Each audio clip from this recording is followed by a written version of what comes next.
नमस्कार, मैं हूं संजय शर्मा। आप देख रहे हैं 4 PM न्यूज नेटवर्क। लोकसभा चुनाव के नतीजे ने भारतीय जनता पार्टी के पसीने ला दिए। उत्तर प्रदेश एक ऐसा राज्य है जहां सपने में भी कल्पना नहीं की थी किसी ने इतना बुरा हाल हो जाएगा। मैं आपको याद होगा 2 से ढाई महीने पहले जब मैंने एक शो में कहा था, तब कुछ चर्चा भी नहीं थी। जब एक दिन एक चैनल में मैंने देखा जो इंडिया गठबंधन को 2 सीटें दे रहा था, तो मैंने अपने शो में कहा कि मैं गांव में जाता हूं, लगातार दौरे करता हूं। मैं उन पत्रकारों में से नहीं हूं जो एयर कंडीशन में बैठे रहते हैं, और मैं जो जमीन पे हालात देख रहा हूं, कहीं ऐसा ना हो कि 7वें चरण पे आते आते हम पूछें कि एनडीए आगे रहेगा या इंडिया गठबंधन। मेरी इस बात की बहुत लोगों ने मजाक उड़ाई थी, कहा था कि तुम अखिलेश यादव के मित्र हो इसलिए कह रहे हो। मैंने उनसे कहा था जब अखिलेश यादव मुख्यमंत्री थे तो उनके खिलाफ सबसे ज्यादा लिखने वाला मैं था। लेकिन ये बात सही है कि अखिलेश यादव मेरे बहुत अच्छे दोस्त हैं, इसमें भी कोई दो राय नहीं। मेरे भाजपा में भी कई मित्र हैं। मैं दोस्ती रखने में विश्वास करता हूँ, दुश्मनी रखने में नहीं। लेकिन ये बात दीगर है, लोग मजाक उड़ा रहे थे। लेकिन आज राहुल गांधी और अखिलेश यादव की जोड़ी ने वो कर दिखाया जो मोदी अपनी जिंदगी में कभी भूल नहीं पाएंगे। 400 पार का नारा गढ़ने वाले मोदी जी, हर जगह अपना चेहरा दिखाने वाले मोदी जी उत्तर प्रदेश में फंस गए, और भारतीय जनता पार्टी 400 तो छोड़ो, अपने दम पर बहुमत भी नहीं ला सकी। भाजपा के कार्यालय में जश्न हुआ, खुद को अभी से प्रधानमंत्री बना लिया, जबकि चंद्रबाबू नायडू और नीतीश कुमार क्या करेंगे अभी तय नहीं है। संघ बहुत एक्टिव हो गया। जाहिर है राजनीति बहुत उलझ गई है, और राजनीति की इन गांठों को विस्तार से एक ही शख्स बता सकते हैं। बहुत सीनियर जर्नलिस्ट हैं, रोज आप एबीपी चैनल पर देखते हैं उनको। हम बात कर रहे हैं अभय दुबे जी की, सीनियर जर्नलिस्ट, बहुत किताबें लिखी हैं, बहुत अच्छा अनुभव है। चलते हैं उनके पास, उनसे समझने की कोशिश करते हैं। अभय जी, बहुत बहुत स्वागत है आपका। आप जितने दिनों से जो बातें कर रहे थे रोज मेरे साथ शो में, लगभग वही तस्वीर आज दिख गई, सिवाय उड़ीसा के। बंगाल में हम लोग बात कर ही रहे थे, आप कह रहे थे कि बंगाल में स्थिति बहुत खराब है, लेकिन प्रधानमंत्री ने तो खुद को अभी से अपना तीसरे टर्म का प्रधानमंत्री मान लिया, कि जैसे वो शपथ ही लेने जा रहे हो। चंद्रबाबू नायडू और नीतीश कुमार क्या कोई खेल कर सकते हैं, या आसानी से मोदी जी बन जाएंगे, गडकरी और राजनाथ सिंह ताजपोशी करवा देंगे और संघ खामोश बैठा रहेगा? देखिए, नरेंद्र मोदी के सामने तीसरी बार प्रधानमंत्री बनने में दो बड़ी बाधाएं हैं, या कह सकते हैं दो बड़े खतरे हैं। एक खतरा तो यह है कि उनके दो सहयोगी दल, जनता दल यूनाइटेड और तेलुगु देशम पार्टी, कहीं पाला बदलकर इंडिया गठबंधन में न चले जाए। इसकी कोशिशें शुरू हो चुकी हैं, चर्चा शुरू हो चुकी है, और दोनों नेताओं का, चंद्रबाबू नायडू का और नीतीश कुमार का, अगर आप इतिहास देखें तो आपके सामने स्पष्ट हो जाएगा कि इन दोनों के ऊपर कोई भी पार्टी, कोई भी मोर्चा भरोसा नहीं कर सकता। इनकी निष्ठा केवल अपनी बेहतर राजनीतिक स्थिति और बेहतर राजनीतिक फायदे के साथ है, जो सबकी होती है। इसमें इन लोगों की कोई गलती नहीं है। हर कोई राजनीति में इसी तरीके से चलता है। और क्षेत्रीय शक्तियां जो छोटी होती हैं, एक प्रदेश में सीमित होती हैं, उनके पास 10, 12, 15 एमपी होते हैं, तो उन्हें इस कला में महारत हासिल करनी पड़ती है कि वो अपनी हैसियत से ज्यादा बार्गेन कैसे कर लें। यही गठजोड़ राजनीति का सार तत्व कि अगर किसी के पास 12 एमपी हैं तो वो इस तरीके से सौदेबाजी करता है जैसे उसके पास 50 एमपी हैं। जिसके पास 50 एमपी हैं वो तो मुख्यमंत्री, प्रधानमंत्री बनने का दावा करने लगेगा। तो ये स्थिति है, और ये दोनों कुछ भी कर सकते हैं। आज देखिए, शकुनी चौधरी जो भारतीय जनता पार्टी के प्रदेश अध्यक्ष हैं, जब नीतीश कुमार से मिलने के लिए गए, नीतीश कुमार ने अंदर से कह दिया कि मैं लंच कर रहा हूं, मैं नहीं मिल सकता। एक मुख्यमंत्री अपने उप प्रधानमंत्री से मिलने से इनकार कर देता है। कोई साधारण परिस्थिति होती तो बुला के उनको भी खाने में बैठा लेता। थोड़ी देर इंतजार करने के बाद में शकुनी चौधरी बैरंग वापस चले आए। ये मतलब आप समझ सकते हैं कि क्या क्या घटित हो सकता है। दूसरा सबसे बड़ा खतरा क्या है? दूसरा सबसे बड़ा खतरा है राष्ट्रीय स्वयंसेवक संघ। जैसा कि आपने अभी कहा कि वो बहुत ज्यादा सक्रिय हो गया है, वो पहले से ही सक्रिय था। कल नागपुर में राष्ट्रीय स्वयंसेवक संघ की बैठक होगी, जो पूरी परिस्थिति का जायजा लेंगे और आकलन करेंगे क्या उन्हें करना है, क्या नहीं करना है। उनकी तरफ से लगातार नरेंद्र मोदी को छोड़कर बाकी सबको फोन किए जा रहे हैं। राजनाथ सिंह जी से उनकी बातचीत हो चुकी है, गडकरी तो नागपुर में ही रहते हैं, उनकी बातचीत हो चुकी है। सब हर नेता के संपर्क में संघ है।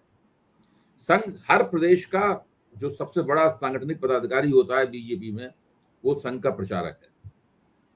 मैं विश्वास पूर्वक कह सकता हूं कि संघ जिस वक्त 370 पार और 400 पार के नारे लग रहे थे और एग्जिट पोल आ गया था जिससे भारतीय जनता पार्टी बम थी, नरेंद्र मोदी बम थे, उस वक्त संघ क्या सोच रहा था, क्या योजना थी? संघ की योजना थी कि अगर नरेंद्र मोदी को वास्तव में 350 सीटें मिलती हैं और एनडीए 375 तक पहुंचता है तो राष्ट्रीय स्वयंसेवक संघ भारतीय जनता पार्टी से अपने प्रचारकों को वापस बुलाना शुरू कर देगा और फिर भाजपा की पाले में गेंद होगी कि आप अपने संगठन मंत्री चुन लीजिए और अपनी पार्टी उसके हिसाब से चलाइए। उसका कारण यह है कि संघ के वे प्रचारक, जीवनदानी प्रचारक, जो भारतीय जनता पार्टी के सबसे महत्वपूर्ण और केंद्रीय पद, संगठन मंत्री के पद पर वर्षों से काम कर रहे हैं, इस बार उन्हें कोई निर्णय लेने का अधिकार नहीं मिला। नरेंद्र मोदी ने सारे निर्णयों को, सब चीजों को आउटसोर्स किया। उनको बनी बनाई खिचड़ी दी गई कि आप इसको खा लीजिए। पहले क्या होता था, उनके पास राजनीतिक पहलकदमी होती थी, वो कार्यकर्ताओं से काम लेते थे, चुनाव का बंदोबस्त करते थे और स्वयंसेवकों को भी, जो भारतीय जनता पार्टी में अन्यथा सक्रिय नहीं है, चुनाव के दिनों में घरों से निकलवाते थे और वो सारे स्वयंसेवक काम करते थे। इस बार वो निष्क्रिय बैठे रहे, उनकी तरफ से कोई पहलकदमी नहीं ली गई क्योंकि नरेंद्र मोदी ने कहा कि उन्हें उनकी जरूरत ही नहीं है। और चुनाव के बीच में जेपी नड्डा ने कह भी दिया कि संघ अब हमारा संचालन नहीं करता, हम पूरी तरीके से सक्षम हो चुके हैं। भला बताइए मोहन भागवत ये कैसे भूल सकते हैं कि जब पिछले दिनों झंडेवालान छठवें दौर से ठीक पहले झंडेवालान में नरेंद्र मोदी, अमित शाह और मोहन भागवत, दत्तात्रेय होसबोले वगैरह की बैठक हुई, इसमें चुनाव का जायजा लिया गया, उसकी संभावनाओं पर बातचीत हुई, तो अमित शाह ने खम ठोक कर कहा कि 325 से कम हमारी सीटें नहीं आएंगी, भारतीय जनता पार्टी की सीटें 325 से कम नहीं आएंगी। ये प्रधानमंत्री दफ्तर द्वारा बनाए गए इकोसिस्टम में डाला गया एक फिक्रा था और जैसे ही प्रधानमंत्री दफ्तर का जो इकोसिस्टम है उसमें कोई आंकड़ा डाला जाता है, कोई फिक्रा डाला जाता है, कोई बात डाली जाती है, कोई तर्क डाला जाता है, वैसे ही उस इकोसिस्टम में काम करने वाले सभी पत्रकार, सभी एंकर, सभी पूंजीपति, सभी लोग वही बात जोर जोर से बोलने लगते हैं बार बार। हर एक की जिम्मेदारी है उस बात को कम से कम 500-600 बार कहे विभिन्न मंचों पर। इस तरीके से वो बात अपने आप में एक यथार्थ लगने लगती है। जैसे ही वहां 325 का आंकड़ा आया, वैसे ही टीवी दिखाया जाने लगा कि हम गारंटी से कहते हैं कि 325 आएगा, 325 आएगा, 325 से एक सीट कम नहीं आएगी, 325 से एक सीट कम नहीं आएगी। 2019 में 303 आया था, अब की बार 325 आएगा, ये कहा जाने लगा। अब जबकि बिल्कुल मामला पलट गया है और भारतीय जनता पार्टी हकीकत का सामना कर रही है, कड़वी हकीकत का सामना कर रही है। अभी जो भारतीय जनता पार्टी के दफ्तर में जो एक फर्जी किस्म का स्वागत समारोह किया गया, ये असल में सारे फूल पहले से मंगवा कर रख लिए गए थे। तो हमारे एक मित्र का कहना था कि फूल बर्बाद ना हो जाए, ये विनोद अग्निहोत्री कहना था कि फूल बर्बाद ना हो जाए, उस पर किया गया पैसा, चलो फूल अपने ऊपर बरसवा ही लिए जाए। इसलिए प्रधानमंत्री बहुत सोच विचार के एक भाषण तैयार करके लाए, टेलीप्रॉम्प्टर पे उस भाषण को उन्होंने पढ़ा, इस कला में उन्हें महारत हासिल हो चुकी है और अपने ऊपर फूलों की वो पत्तियां बरसवाई जो कि हार से पूरी तरह बोझिल थी और बहुत बुरी तरीके से प्रधानमंत्री के ऊपर गिर रही थी। उनको बड़ा दर्द हो रहा होगा। इसे अंग्रेजी में कहते हैं कि this is a kind of victory which tests like a defeat. ये एक ऐसी जीत है जिसका स्वाद हार की तरह है। ये पूरा का पूरा वहां ड्रामा हो रहा था। आप देख सकते हैं प्रधानमंत्री को मैंने इतना खिसियाए हुए और जैसे कि उनकी खीसें निकली पड़ रही हो, इतना खिसियाए हुए मुद्रा में कभी नहीं देखा जितना आज देखा। दरअसल इस पूरे चुनाव में वो खिसियाए हुए रहे, पूरे चुनाव में खिसियाए हुए रहे। जैसे ही उन्होंने कांग्रेस का घोषणा पत्र देखा, उनको लगा कि सबसे ज्यादा खतरनाक डॉक्यूमेंट है, तो कांग्रेस के घोषणा पत्र के ऊपर वो पिल पड़े, लेकिन उस किसी भी बात का तथ्यात्मक खंडन नहीं किया। उल्टी सीधी ऑल फॉल किस्म की बातें करते रहे, सब जनता के बीच में अपना मजाक बनवाया। पर नरेंद्र मोदी की पहले छवि ये थी कि बड़े अच्छे वक्ता हैं, अपनी बात को बड़ी ठीक से कहते हैं। इस चुनाव में उनकी वो छवि भी खत्म हो गई। इस चीज को ब्रांड नरेंद्र मोदी होते हैं, इस वक्त मुंह के बल धूल में गिरा हुआ है। और तकनीकी रूप से देखा जाए तो एनडीए के पास बहुमत है, तकनीकी रूप से देखा जाए तो वो सरकार बना लेंगे, बशर्ते राष्ट्रीय स्वयंसेवक संघ नरेंद्र मोदी को अगले प्रधानमंत्री के रूप में चुने। राष्ट्रीय स्वयंसेवक संघ एक ही शर्त पे चुन सकता है कि नरेंद्र मोदी जाएं, कान पकड़ के उठक बैठक लगाएं और कहें कि अभी तक हमसे जो नादानियां हुई हैं उनके लिए हम माफी मांगते हैं, अब परम पूजनीय डॉक्टर मोहन भागवत जो कहेंगे वो मैं करूंगा।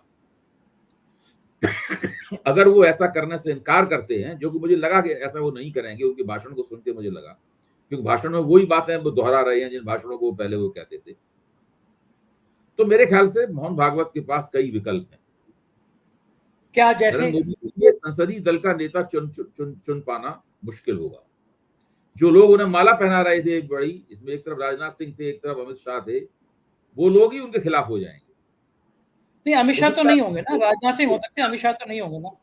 नरेंद्र मोदी के सामने प्रस्ताव रखा जाए कि देखिए आप तो बनेंगे नहीं, अब आप बता दीजिए, क्योंकि आप आउटगोइंग प्राइम मिनिस्टर हैं, तो आप बता दीजिए कि आप किसको पसंद करते हैं, आप किसको तरजीह देना चाहते हैं। तब हम इसको तय करेंगे, कोई अमित शाह को बना दिया जाए या किसको बनाया जाए, तब इस तरह की बात होगी। क्योंकि उत्तर प्रदेश में इतनी जबरदस्त डिफीट हुई है, जबरदस्त हार हुई है, तो अब योगी आदित्यनाथ का पत्ता तो उसकी वजह से वैसे ही कट गया है। मुख्यमंत्री होने के तौर पर जिम्मेदारी, भले ही उन्होंने खुद ही ये डिफीट इंजीनियर की है, भले ही उन्होंने खुद ही इस हार को इस तरह करने में उनकी एक भूमिका रही है, लेकिन अब चूंकि जिम्मेदारी तो उनके ऊपर भी जाएगी। तो ऐसा तो है नहीं कि उत्तर प्रदेश में आप 43 सीटें हार गए और आपको देश का प्रधानमंत्री बना दिया जाए, ये तो होगा नहीं। तो वो जो दंड नरेंद्र मोदी ने झेला है, उस दंड के भागीदार तो वो भी बनेंगे, आदित्यनाथ जी भी बनेंगे दंड के भागीदार।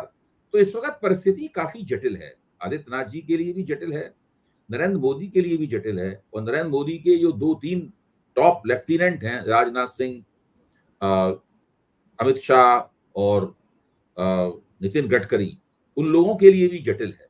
वो सब लोग तलवार की धार पर चल रहे हैं। कल नागपुर में जो बैठक होगी, उस बैठक में अगर वो तस्दीक कर देते हैं कि भाई नरेंद्र मोदी ही अगली सरकार का नेतृत्व करेंगे, तो आप समझ लीजिए कि नरेंद्र मोदी ने कान पकड़ के माफी मांग ली है और उन्हें माफ कर दिया गया है। फिर संघ देखेगा कि ये जो उन्होंने माफी मांगी है उस हिसाब से आचरण कर रहे हैं नहीं कर रहे हैं। इसी तरह का एक समझौता 2014 में नरेंद्र मोदी और मोहन भागवत के बीच में हुआ था, जिसके कारण मोहन भागवत ने संघ के जितने भी संगठन हैं, मोर्चा संगठन है, भारतीय युवा मोर्चा, भारतीय किसान संघ, विद्यार्थी परिषद और स्वदेशी जागरण मंच वगैरह वगैरह, ये सारे हैं, विद्या भारती, इन सब से कहा था कि आप सरकार के खिलाफ 1.5 साल तक नहीं बोलेंगे। 1.5 साल का मोरेटोरियम लगाया गया था, लेकिन वो मोरेटोरियम लगातार जारी रहा। वो उसके बाद में मोदी का हाथ भारी हो गया और मोहन भागवत का हाथ हल्का होता चला गया और पूरा जो शक्ति संतुलन था दोनों के बीच में वो गड़बड़ा गया। अब इन चुनाव परिणामों ने उस शक्ति संतुलन को फिर से पुरानी स्थिति में पहुंचा दिया है। और अब मेरा मानना यह है कि जो मोहन भागवत चाहेंगे वो होगा। लेकिन अभय जी, एक समस्या ये आएगी कि मोहन भागवत के चाहने के बावजूद भी 2 लोगों को और चाहना पड़ेगा ना, जिसका एक का नाम नीतीश है, एक का चंद्रबाबू नायडू है। अगर ये दोनों नहीं चाहेंगे तो मोहन भागवत कितना भी चाह ले तो फिर सरकार नहीं बनेगी। ये तो मैंने पहले ही कह दिया, मेरा कहना है ये बाहरी दिक्कतें हैं और अंदरूनी दिक्कत ये है। दिक्कत ये है। अब मुझे ये बताइए, उन दोनों को तो साथ रखना ही है इन्हें, क्योंकि उन दोनों को अगर वो दोनों हटे तो उनके पास जो 30-31 सीटें हैं, दोनों पक्ष बराबर हो जाएंगे, बराबर है। इनके 30-31 कम हो जाएंगे और इनमें से एक उधर चला गया तो भारी हो जाएगा, सरकार बनाने लायक भारी हो जाएगा। हाँ, तो वो तो बिल्कुल सब कुछ गड़बड़ हो जाएगा, फिर तो संघ भी कुछ नहीं कर पाएगा। ये तो बाहरी समस्या है, इसका भी सामना नरेंद्र मोदी को करना है। और जो अंदरूनी समस्या है, जो मुझे लगता है ज्यादा संगीन है, उसका भी उनको सामना करना है, क्योंकि वो पार्टी के अंदर की समस्या है। अब उत्तर प्रदेश में जो पराजय हुई है उसकी मोदी की जिम्मेदारी है। मोदी ने जो नकारात्मक मुहिम चलाई, नकारात्मक मुहिम का सकारात्मक परिणाम नहीं निकल सकता था, लेकिन उसमें तो जो उत्तर प्रदेश की अंदरूनी भाजपा की राजनीतिक स्थिति थी उसका बहुत बड़ा हाथ है। आप सोचिए भाई, इन्होंने एक जाट को उत्तर प्रदेश भाजपा का अध्यक्ष बनाया, जाटों ने तो उनको वोट नहीं दिया। इन्होंने एक जाट को उपराष्ट्रपति बनाया, जाटों ने तो वोट नहीं दिया उनको, राजस्थान के जाट को उपराष्ट्रपति बनाया, राजस्थान के जाटों ने वोट नहीं दिया इनको, हरियाणा में जाटों ने वोट नहीं दिया इनको, सिख पंजाब के सिख जाटों ने इनको वोट नहीं दिया। ये किसान आंदोलन का दमन जो उन्होंने किया था और 3 जो दमनकारी कृषि कानून बनाए थे वो इनको बहुत महंगे पड़े। ठीक बात है, किसान सब भड़क प्रदेश, गए। राजस्थान, हरियाणा और पंजाब में जो पराजय हुई है, नुकसान हुआ है, वो सारा नुकसान जोड़ लीजिए, सीधे सीधे किसान आंदोलन के खाते में जाता है। बिल्कुल ठीक बात है। मैं एक चीज और समझना चाहूंगा आपसे कि चंद्रबाबू नायडू को बहुत बड़ी संख्या में मुसलमानों ने वोट दिया है आंध्र प्रदेश में। वहां पे वो मुसलमानों के आरक्षण टाइप की भी कुछ चीज प्रस्ताव लाना चाहते थे। भारतीय जनता पार्टी के साथ जाते ही वो मुसलमान वोट हर हालत में हट जाएगा, ये चंद्रबाबू नायडू भी जानते हैं। दूसरा, चंद्रबाबू नायडू उड़ीसा का हाल देख रहे हैं कि कैसे पटनायक साहब की उंगली पकड़ी बीजेपी ने और पटनायक को खत्म कर दिया। जेपी नड्डा कह ही चुके हैं कि हम क्षेत्रीय दलों को खत्म करना चाहते हैं, नेशनल पॉलिटिक्स में 2 ही पार्टियां रहनी चाहिए। ऐसी स्थिति में चंद्रबाबू नायडू अगर मोदी को सपोर्ट करेंगे या नीतीश करेंगे, दोनों नेता जानते हैं कि मोदी जी कब उनकी पार्टी का विलय कर दे, शिवसेना की तरह तोड़ के अपने में मिला लें, बीजेपी मजबूत कर लें, का भरोसा नहीं है। अगर इंडिया गठबंधन में, काल्पनिक सवाल कर रहा हूं आपसे, इंडिया गठबंधन कहता है चंद्रबाबू नायडू से कि आइए आप डिप्टी प्राइम मिनिस्टर बनिए हमारे साथ, नीतीश से कहा जाए कि आप अपने बेटे को सीएम बनाइए और हमारे साथ किसी अच्छे मंत्रालय का 2-3 मंत्रालय को संभालिए, तो क्या आपको लगता है कि अब मलाई खाने का समय नेताओं को छोड़ देंगे ये लोग नेता दोनों, चाहे चंद्रबाबू नायडू हो चाहे नीतीश हो? आपने जो बात कही, आपने जो सवाल पूछा है, मैं इसके जवाब में आपके सामने एक हाइपोथेटिकल सिचुएशन रखता हूँ, एक परिकल्पनात्मक स्थिति रखता हूँ। वो ये है कि मान लीजिए आप एक क्षेत्रीय दल के नेता हैं और आपके पास 15 एमपी, तो आप एक ऐसी पार्टी के गठजोड़ में जाना पसंद करेंगे जहां पर 250 सीटों पर बैठा हुआ व्यक्ति जो है वो प्रधानमंत्री है, या ऐसी पार्टी के गठजोड़ में जाना पसंद करेंगे जहां पर 100 सीटों का व्यक्ति प्रधानमंत्री है। नेचुरली एक ऐसा प्रधानमंत्री जो क्षेत्रीय शक्तियों के दमन के लिए जाना जाता है, क्षेत्रीय शक्तियों की पार्टियों को तोड़ने के लिए जाना जाता है, उनके खिलाफ साजिश करने के लिए जाना जाता है, जिसने अपनी पार्टी का जो ग्रोथ पैटर्न है वो यही बना रखा है कि किस तरह वो क्षेत्रों में क्षेत्रीय शक्तियों को खत्म करेगा और उनकी जगह कब्जा करेगा। महाराष्ट्र में शिवसेना को वो खत्म करना चाहते हैं, बीजू जनता दल को उन्होंने खत्म ही कर दिया। ये सब इनका भारतीय जनता पार्टी का जाना माना रिकॉर्ड है। आप जो बात कह रहे हैं, ये सारे सवाल चंद्रबाबू नायडू और नीतीश कुमार के मन में चल रहे होंगे। अब सवाल ये, अब तो गेंद इन दोनों बहुत ही अनुभवी और तजुर्बेकार और बहुत ही उस्ताद राजनेता हैं दोनों, इनके माथे इनके पाले में भी है। इनको तय करना है कि इनका फ्यूचर कोर्स ऑफ एक्शन क्या होगा, आगे ये किस तरह काम करेंगे।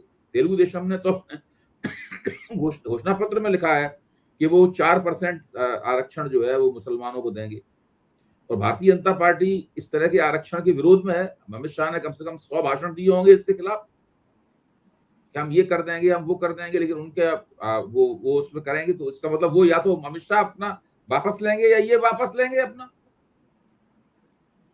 तो अटल बिहारी वाजपेयी की जब गठजोड़ सरकार थी तो जितने भी विचारधारात्मक मुद्दे थे सबको उठा के हाशिए ताक पर रखना पड़ा था ना। ठीक बात। इस तरह इनको भी उठा के ताक पर रखना पड़ेगा। अब देखिए ये क्या तिकड़म करते हैं, परिस्थितियां किस तरीके से बदलती हैं। सब कुछ नरेंद्र मोदी की मर्जी के मुताबिक नहीं होगा। अगर नरेंद्र मोदी की मर्जी के मुताबिक होता तो इस वक्त ये 305, 310, 15 सीटों पर बैठे होते। इनका वक्त खराब चल रहा है और अभी इनका अच्छा वक्त शुरू नहीं हुआ है। अपने जोशी जी से पूछिएगा अच्छा वक्त कब शुरू होगा। आज सुबह से अभय जी इतने फोन मेरे पास, इतने फोन की ज्योतिषी जी को बुला लो, ज्योतिषी जी को बुला लो। बताइए, आप तो नहीं मानते हैं अभय जी एस्ट्रोलॉजी को, ज्योतिष वाली बातों को, लेकिन बताइए विश्व में एग्जिट पोल 350, 400 दिखा रहा हो, उस समय ज्योतिषी कह रहा हो कि किसी कीमत पे बीजेपी को बहुमत नहीं आएगा, और दावे के साथ कह रहा हो कि ये ग्रह बदल रहे, नहीं आएगा। बताइए, उनके पास तो ज्योतिष का शास्त्र है, पोथी पत्रा है, उसको पढ़ के उन्होंने ग्रह कुंडली उंडली बना के सब ये पता लगाया होगा। हम तो विश्वास नहीं करते। हमने तो आपसे कल ही कहा था कि भाई इनकी 250 सीटें आएंगी। तो अभी 245 करीब है इनकी सीटें। यही तो मैंने कहा था आपके सामने, साहब कहा था 250। और आज सवेरे जब संदीप सवेरे पहुंच गए थे हम लोग एबीपी चैनल पे, 6 बजे ही बुला लिया था उन्होंने। तो उन्होंने, संदीप चौधरी ने मुझसे पहला सवाल पूछा कि आपको क्या लग रहा है, जो ऑन एयर थे जब हम लोग, तो मैंने कहा कि भारतीय जनता पार्टी की सरकार बन सकती है लेकिन बहुत खींचतान करके बनेगी।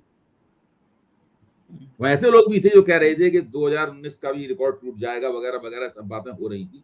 मैंने कहा कि उनकी सरकार बनेगी लेकिन खींचतान करके बनेगी, और हमने कहा आपको शाम को जवाब देना पड़ेगा कि आपने ये जो एग्जिट पोल जो है ना वो क्यों चलाया।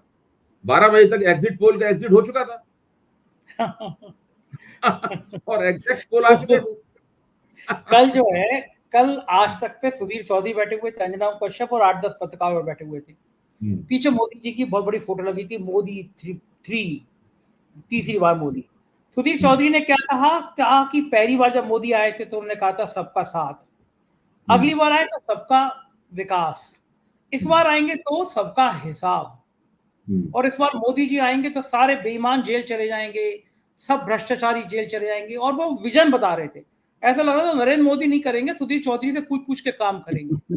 और पूरा सब हो रहा था कि कौन कौन मंत्रिमंडल में रहना और किस किस को वो ठिकाने लगाएंगे, पूरी 1 घंटे की परिचर्चा। क्या ये जो एग्जिट पोल करने वाले हैं ये कम दोषी नहीं है? क्या इन्होंने जानबूझकर भारत के चुनाव को प्रभावित नहीं किया? देखिए, मैं तो ये कह रहा हूं, मैंने आपसे कहा ना कि पीएमओ जो होता है वो एक इकोसिस्टम बनाता है, चलाता है। पीएमओ काम यही है। उस इकोसिस्टम में जो लोग सक्रिय हैं, काम करते हैं, ये हमारे दोनों जो एग्जिट पोल करने वाले हैं, बड़े, प्रदीप गुप्ता हो चाहे यशवंत देशमुख हो, आप तो जानते ही हैं कि उनका राजनीतिक इतिहास क्या है, इसको दोहराने की जरूरत नहीं है। आप देखिए ना, अब वो किस तरह के तर्क दे रहे थे कि भाई हमने वोट परसेंटेज तो सही निकाल दिया, सीटें निकालने में हमसे गलती हो गई। अच्छा, तो उनसे प्रभु चावला ने पूछा सवाल कि आप पत्रकारों की तरह क्यों व्यवहार कर रहे हैं, कि दलित वोट इधर चला गया उधर चला गया, ये तो पत्रकारों का काम है, आप तो सेफोलॉजिस्ट है ना, आप तो डेटा पे बात कीजिए। आपके पास रॉन्ग डेटा कैसे पहुंचा? सही बात है। रॉन्ग डेटा की आपने रॉन्ग प्रोसेसिंग की। पहले से तय था कि या तो आपका वोट परसेंटेज गलत निकलेगा या आपकी सीटें गलत निकलेंगी। ये उन्होंने परसों कहा भी था प्रभु चावला ने कि आपकी दो में से एक चीज गलत निकलेगी।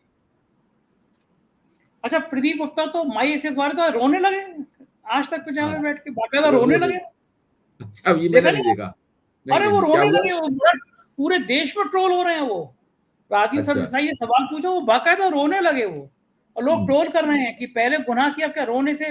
लोग कह रहे हैं कि एक मोदी जी रो रहे हैं और एक आप रो रहे हैं, 2 ही लोग तो रोते हैं। उनका तर्क क्या है कि क्यों उनका गलत क्यों निकला? वो अलग अलग अपनी कहानी बता रहे थे, हम ये पढ़ने जैसे होती है बहानेबाजी जो होती है। लेकिन बड़ा सवाल ये है कि क्या आप मानते हैं ये एग्जिट पोल देने के पीछे कारण ये भी होगा कि वो देखिए, ए.के. वाजपेयी ने आज बताया है, सुप्रीम कोर्ट के वकील हैं और एलजेपी के राष्ट्रीय उपाध्यक्ष भी हैं, उनका कहना है कि कानून में लिखा हुआ है कि एग्जिट पोल करना ही गैर कानूनी है, एग्जिट पोल होना ही नहीं चाहिए। बिल्कुल ठीक बात है, नहीं होना चाहिए। अब बात खुल के निकल के आएगी और एग्जिट पोल करने पर रोक लगानी चाहिए। ये बिल्कुल फर्जीवाड़ा है पूरा का पूरा। असल में मुझे दूसरी बात लगती है, मोदी जी की लोकप्रियता जो है, मोदी जी की लोकप्रियता, इससे बड़ा कोई भारतीय राजनीति में फर्जीवाड़ा नहीं हुआ आज। हाँ, ये रेटिंग एजेंसियों का और मीडिया ने और बीजेपी के प्रचार तंत्र ने मिलकर ये पूरा मिथक खड़ा किया है कि मोदी जी बहुत ही लोकप्रिय व्यक्ति हैं।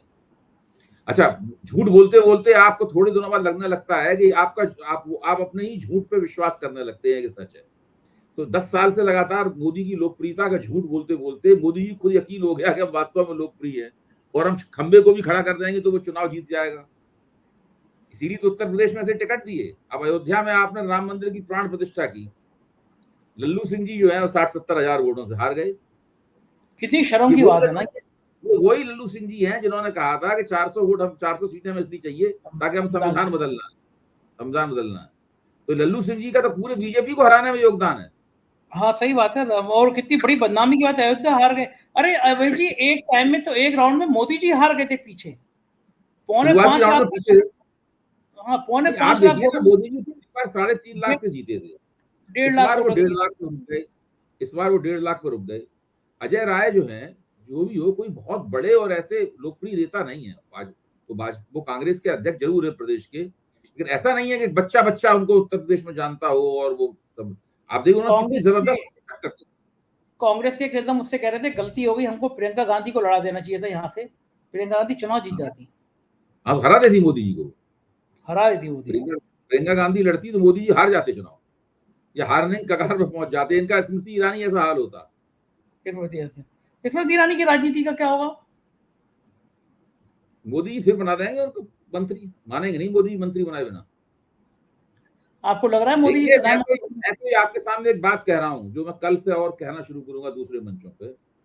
मैं चाहता हूं कि फिर से भाजपा की सरकार बने, गठजोड़ सरकार बने, मोदी जी प्रधानमंत्री बने और उसी तरीके से वो संस्थाओं का दुरुपयोग करते हुए लोगों को सताना जारी रखें। तो या तो 5 साल के बीच में चुनाव होगा या 5 साल बाद चुनाव होगा। इन लोगों का ऐसा सुपड़ा साफ होगा, चाहे 25 साल तक हिंदुत्ववादियों की वापसी नहीं होगी। अभी इनको एनडीए को बहुत मिल भी गया है, 25 साल तक इनकी वापसी नहीं होगी। और ये सब खुद अपने हाथ से अपनी कब्र खोदेंगे, तो इस कब्र में बैठ के कहेंगे हमारे ऊपर मिट्टी डालो। अति कर दी थी उन्होंने, अति कर, सीबीआई, ईडी, इनकम टैक्स संस्थाओं की हालत खराब कर दी थी। तो अगले 48 घंटे बड़े महत्वपूर्ण होंगे। कब तक हो जाएगा फैसला आपके हिसाब से प्रधानमंत्री बनने का? अगर देखिए आरएसएस ने पंगा ले लिया तो मामला लटक जाएगा। फिर कल कांग्रेस की, कल इंडिया गठबंधन की भी तो बैठक होगी। वो लोग भी क्या करेंगे कि अगर विपक्ष में बैठेंगे कि वो सत्ता के लिए दावेदारी करेंगे। अगर वो कहते हैं सत्ता के लिए दावेदारी करेंगे तो तुरंत हरकारे रवाना हो जाएंगे नीतीश कुमार और चंद्रबाबू नायडू की तरफ। अच्छा अभय जी, मुझे बताइए कि अगर कल इंडिया गठबंधन एक दांव खेलता है, वो कहता है कि खड़गे जी हमारे प्रधानमंत्री की उम्मीदवार हैं और देश को पहला दलित प्रधानमंत्री दे रहे हैं, चंद्रबाबू नायडू जी को न्योता भेजता है, नीतीश जी को न्योता भेजता है कि आप भी समर्थन कर दीजिए। अब अगर खड़गे जी को समर्थन नहीं करते चंद्रबाबू नायडू, नीतीश, तो ये तय बात है कि दलित वोट जिंदगी भर के लिए चला जाएगा। यानी बड़ा मैसेज है कि दलित प्रधानमंत्री बनेगा। नहीं, दलित वोट कांग्रेस में पूरे देश में कंसोलिडेट हो जाएगा, पूरे देश में कंसोलिडेट हो जाएगा कांग्रेस के लिए। तो इस दांव पे अगर दलित और मुसलमान वोट अगर कांग्रेस को मिल गया, उत्तर प्रदेश में तो कांग्रेस तो भार हो गया है, 6 सीट तो जीत गए लोग। तो जो आप दलित और मुसलमान वोट अगर कांग्रेस के साथ हो गया एक बार मजबूती से, तो आप समझिए 50% ब्राह्मण अपने आप शिफ्ट हो जाएगा कांग्रेस हो जाएगा। वही वोट बैंक था पहले, दलित और ब्राह्मण और मुसलमान, ये वोट था बैंक था उसका। तो अगर ये दांव कल वो चलते हैं, खड़गे जी का नाम सामने रख देते हैं और न्योता नीतीश को, चंद्रबाबू को भेजते हैं, तो क्या रहेगा आपके हिसाब से? क्या रहेगा? जबरदस्त रहेगा। वो लोग काफी पसोपेश में पड़ जाएंगे, क्या करें क्या ना करें। मैंने सुझाव दे दिया कांग्रेस को थैंक यू बोलना चाहिए मुझे। बहुत शुक्रिया अभय जी, आपने इतनी सारी बातचीत करी, आभार आपका, थैंक यू। तो ये थे अभय द्विवेदी जी, जो देश की राजनीति को हमको समझा रहे थे और बता रहे थे। जाहिर है अगले 2-3 दिन राजनीति के बहुत अहम रहेंगे, हम बताते रहेंगे। आप देखते रहिए, चैनल को ज्वाइन कीजिएगा, सब्सक्राइब करिएगा। शुक्रिया, थैंक यू। अपनी राय से जरूर अवगत कराइएगा।